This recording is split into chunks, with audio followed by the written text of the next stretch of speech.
শিয়া মুসলিমদের জানাজায় অংশগ্রহণ করা যাবে কি? আপনি শিয়া মুসলিমদের না বলে সোজা বলবেন শিয়াদের জানাজায় অংশগ্রহণ করা যাবে কিনা। যে মুসলিম হয় মুসলিম, মুসলিম না হলে মুসলিম না। আমরা শিয়াদেরকে এক তাই বলে আমি মানে নিষেধ করছি না বা করছি মুসলিম লিখতে, এটা বা তারা মুসলিম না এটাও বলছি না, বাট মানে আপনি শিয়া মুসলিম যখন বললেন তার মানে সবাই মুসলিম হয়ে গেল কথাটা, ঠিক আছে? কিন্তু তাদের মধ্যে অনেক কোরআন অস্বীকারী আছে, তাদের মধ্যে অনেক রাসূলের নবুয়ত অস্বীকারী আছে, তাদের মধ্যে অনেক আল্লাহর রুবুবিয়ত অস্বীকারী আছে। তারা মুসলিম কেন বলতেন? বলেন যে শিয়াদের জানা যায়। আমি সবাই তাই বলে সবাইকে তাকফির করা যাবে না, কারণ তাদের মধ্যে বিভাগ আছে, ভাগ আছে। শেখ মুজিব তাইমিয়া তাকফিরের বিষয়টাতে খুব সচেতন। আমরা আমভাবে বলতে যাব না শিয়ারা সবাই কাফের, বাট শিয়া মুসলিম না বলে বলি শিয়াদের, শুধু শিয়াদের জানাজায় অংশগ্রহণ করা যাবে কি? যদি না হয় তাহলে কোরআন সুন্নাহ আলোকে কারণটি জানালে উপকৃত হবে। ওই যে বললাম, বলেই ফেলেছি আমি কী কারণে যাবে না।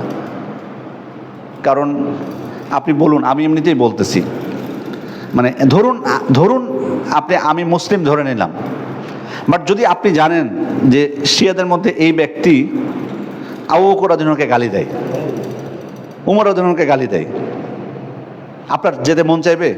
বলেন, প্রমাণিত বিষয় যদি হয় যে ও গালি দিয়েছে, আপনার যেতে মন চাইবে? মনে ঘৃণা আসবে না? আপনি যে আয়েশা, আমি আপনাকে নর্মালি প্রশ্ন করি, আপনার মায়ের ব্যাপারে কেউ মিথ্যা অপবাদ দিয়েছে? নাউজুবিল্লাহ মিন যালিক। আপনার মায়ের ব্যাপারে কেউ মিথ্যা অপবাদ দিয়েছে, অশ্লীলতার অভিযোগ করেছে, সে মারা গেলে আপনি তার জানাজা যাবেন? এমনি নর্মাল প্রশ্ন, যেতে ইচ্ছা করবে? আমি যে নিষেধ করছি না, বাট আপনার মন চাইবে যে ওর জানাজায় আমি যাই?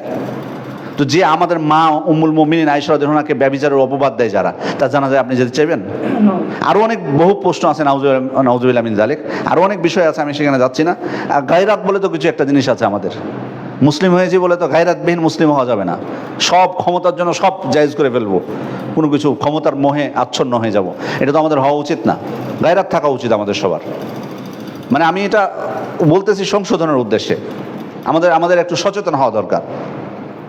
কিছু ক্ষেত্র আছে হিকমতের কিছু বিষয়, কিন্তু সব ক্ষেত্রে যদি আপনি আপোষহীন, মানে সব কিছুতে আপোষ করে ফেলেন, তাহলে তো ইমানের কিছুই থাকবে না। এটা মানে ইমানের প্রশ্ন আছে, এত সহজ বিষয় না। যাক, আল্লাহ আমাদেরকে সুমতি দান করুন।